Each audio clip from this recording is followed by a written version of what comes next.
Hi there, my name is Philip Beckett, the Rabbi from another planet. Please like, share and subscribe and ring the little bell so you are notified when new videos drop. And no, of course, Nyssa and Tegan are not a gay couple. They are not, I can't believe I have to make this stupid video. Of course, they are not a gay couple. I mentioned this yesterday in the video I had reviewing the frankly fantastic and marvellous, was it Stolen Earth and Journey's End watch along on Sunday. It was just absolutely glorious. I think probably one of the best parts or best moments in Doctor Who fandom since 50th anniversary at least. Probably, certainly one of the best moments. But unfortunately, of course, Rich Johnson of Bleeding Cool had to write a bloody article about it. Because if you don't know, Bleeding Cool is ostensibly a geeky news website. But what it really is a propaganda machine. It's a propaganda platform, and Rich Johnson is a propagandist. So and he's fighting this invisible war which nobody knows about, where he thinks that racists and bigots have come and taken over the world, and he's fighting them by putting out these disingenuous stories that he thinks supports his worldview. So he put out this idiotic story saying Nyssa and Tegan were a gay couple. Why did people think he's a gay couple? Because part of the fantastic watch along started off with Russell T Davies putting out this really great story narrated by Jake Dubman, and tons of people were in it. Katie Manning, Sophie Aldred, all the Bannerman crew children. I have no idea what their names are, but they were just fun. And it was all about Sarah Jane Smith's funeral, and it was a real tearjer. I really it was really beautiful. It just exuded his love of the character. But he had a line in it that said there was from Luke, the Sarah Jane's adopted son, who was narrating it. Said there was a nice couple turned up from Australia called Nyssa and Tegan. So. Yeah, that is the reason that the people went crazy.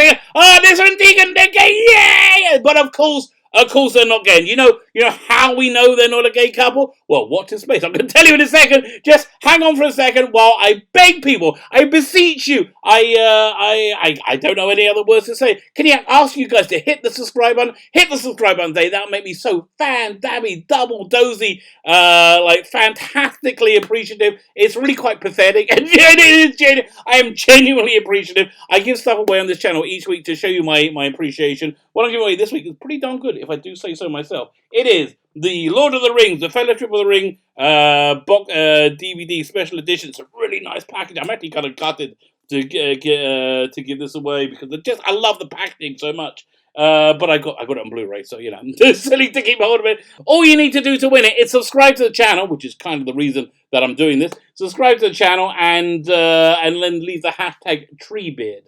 Treebeard. It's going to be in the video notes. Just go check the video notes for all the information you need to win that. We're giving away next week on the TARDIS Zone, which will be the 20. What's it day? Today's Monday. Today's Tuesday. Wednesday, Thursday, Friday, Saturday, Sunday. So it'll be like the 26th, 27th, around there that we're giving away. Also in the video notes is a Doctor Who audio adventure you can download, starring Nicholas Briggs as a Doctor called Geopath. I change those about every couple of weeks. So there'll be check back. We'll have some more. And I think I got this one for another week. Check back, we'll have some more. But we always have. I go through my old videos. It's about fifth or sixth one we give now. So you go and find that. Oh, final thing in the video notes is Peter Cabada's charity. He solicited for a charity about a month ago, which I thought was a really great charity. So listen, if you got an extra penny or something, an extra dollar, extra pound that you can give to charity, if you can throw it his way, giving charity is always a good thing. Now, as an aside, and this is a real genuine aside, giving charity is a great thing to do. People think giving charity, I was really blown away by this, but people think giving charity is something that only rich people do. No, everybody should be giving charity. I remember when I was at my absolute dirt poorest, we liked Jews, Orthodox Jews, like candles every Friday night. So when my wife lit candles for Friday night for Sabbath, she always would find some change, something. And this was really when we were doing really badly that so that she could put in our little charity thing that we can give away. Because giving charity is just good in of itself. So look, if you can do that, if you can support him, he's a fantastic guy. That just and it's a fantastic cause. Anyway, fine. So how do we know that Nyssa and Tegan aren't a gay couple? Oh. Okay, so firstly, the evidence for them being a gay couple. We had one line in this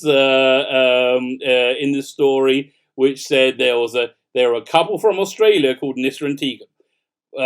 Fine. Okay. On the other side, we have like a tsunami of heterosexuality coming out from both these characters. We've seen Tegan be sexually attracted to men, to be heterosexual. We've seen Nyssa in Big Finish. They had a whole like bunch of stories when she was older. And she joined the Doctor again when she was older after she'd been married. She had kids. Again, pretty strongly indicating she's heterosexual. So again, so obviously she's heterosexual, and I would say it's just kind of pathetic to try and like glob onto this and say, "Oh, see, this is it. This is why. This is how we know that we got at last we got some lesbian and gay representation in Doctor Who. Are you out of your mind? There's lesbian and gay representation throughout Doctor Who. You know why there's lesbian and gay representation throughout Doctor Who? Because I think Doctor Who as a character really, it's always had a very strong lesbian gay support, in fandom, and the reason why is I think the Doctor is like an iconoclast. He's an outsider. He's somebody who's different, and he's somebody who's very happy with himself and very content within himself. So yeah, I think that's really appealing appealed to me because anybody who's a little bit different in society, the Doctor really appeals to them as an outsider who is non-ashamed of being an outsider. I think that's what his appeal. I think it's part of his appeal to the fan base. So yeah, there's always been lots of gay and lesbian representation in Doctor Who. Captain Jack. I mean, really? Yeah, you don't remember him? Bill Potts. Bill Potts did mention she was a lesbian once or twice in the series. So fine. So Nyssa and Tegan are not freaking gay, and it's really pathetic. It's really genuinely pathetic to try and like shoehorn them into be gay representation. It's like no more stupid that if I said nope, Captain Jack, he's now only heterosexual. He's No, it's pathetic. It's a pathetic need to shore up your own pitiful worldview. So, as we're talking about pathetic attempts to show out your pitiful worldview, let's talk about this thing that's been going around over and over and over again. That's really been kind of irritating me. People say, "Oh, look, Brain and Morbius did indeed tease the Timeless Children." No, they did. Oh God, no, it didn't. Okay. So yes, so if you've never seen Brain and Morbius, it's a very good story. In the part in it where Tom Baker's Doctor has a Time Lord battle with another Time Lord called Morbius, and they both connect their heads to a giant fishbowl, and they kind of just push each other back through their regenerations. And we see 4 or 5, maybe 6 people who seem to be the Doctor's regenerations before Hartnell.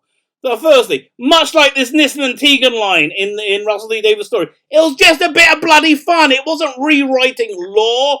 Oh my God! There was never a thought at any time that said, "Oh, Robert Holmes in the wig. He came before. He was Doctor before William Hart." No. William Hinchcliffe in the wig equally not. It was just a bit of bloody fun. That's all it was. But if that's not good enough for you, here's how it's not a support for him being the Timeless Children. Was Doctor Who there in the Brain of Morbius? Was he present? Was he front and center present? Yes, he was. Was he there in the mind bending tournament? Yes, he was. Did he perhaps also see those other Time Lords? And did he not notice like, oh, wait a minute, are those incarnations before mine that I never heard of? Yeah, no. My point is, he's aware of those faces. So so then we go forward to 2020 and we see the Timeless Children, and Jodie Whittaker's Doctor was a bit surprised about the Timeless Children. But why would she be surprised if she already knew about like at least 6 regenerations before Hartnell? Why would she be surprised? The reason she'll be surprised is because she's never heard of the Timeless bloody Children before. She never heard of the gazillion regenerations, including the ones she saw in Brain and Morbius. So Brain and Morbius is not a freaking support for the Timeless stupid bloody Children. Now, you want to throw something else in the mix? Just look at the entirety of the evidence here. You got this one thing in the Timeless Children that says, we have like I would say an unreliable narrator giving this revelation, but there is are literally a gazillion ways to retcon this out of existence, which it needs to be retconned out of existence for this to go forward. So you have that, and we have the entirety of the rest of Doctor Who saying something different. So much so that when Clara saw the entirety of the Doctor's timeline, not just what he was aware of, the entirety of his timeline, on Trent's Law. Did she see any Timeless Children? No, she didn't. You know why she didn't see any Timeless Children? Because it doesn't freaking exist. That is why. So, yeah, very simply, Brain and Morbius is not the support for the Timeless Children. And, actually, for me, the Timeless Children really isn't such a problem because I've essentially just decanonized the whole Jodie Whittaker era in my head because I know it's going to be. It's going to be completely forgotten. No one's going to be looking back in 10 years going, no one's going to be looking back like we did, the other night watching Journey's End. No one's going to do that because this is not a popular era of Doctor Who. This is a reasonably reviled era of Doctor Who.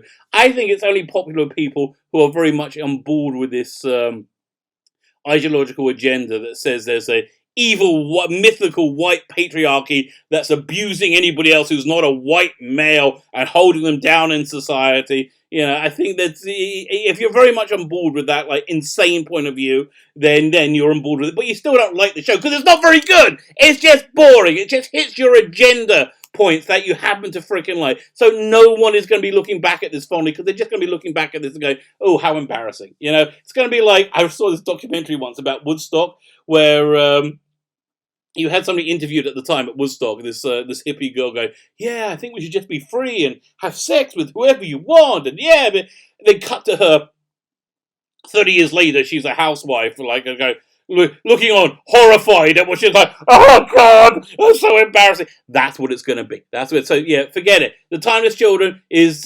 contradicted by the entirety of Doctor Who. This is going to be retconned out of existence, and nobody's going to care because nobody cares about this era of Doctor Who. Although, before I leave, there's one final thing that I just thought was fantastic news for me this morning. Was the BBC are drafting in celebrities to make little classes, little lessons for the kids who have being forced to stay at home. There's 200 teachers and a smattering of celebrities. So somebody who has no idea what they're doing said, oh, you know who's down with the kids? You know who the kids love? The kids love Doctor Who. No, they don't. Nobody loves it. This is going to be exactly the same as when they wheeled out Sylvester McCoy to be on that science show in like the early 90s or the late 80s when, nobody cared about, no kid cared about Doctor Who apart from the weird ones like me who were like excited. And I wasn't even in school by then anyway. So it's much. Who's going to really love this? Jodie Whittaker is going to love it because she loves giving you a good lecture. She loves telling you what to do. She loves telling you things and teaching you. She loves that. So I love it too because I'm going to be watching all of these and I'm going to be lapping them up and there's going to be so many reaction videos that we go to. So thank you for the content. It's going to be wonderful. I can't wait to take the piss out of you. My name is Sheila Beckett, the Rabbi from Another Planet. Please like, share, subscribe, ring the little bell so you're notified when new videos drop and have yourself a fantastic day.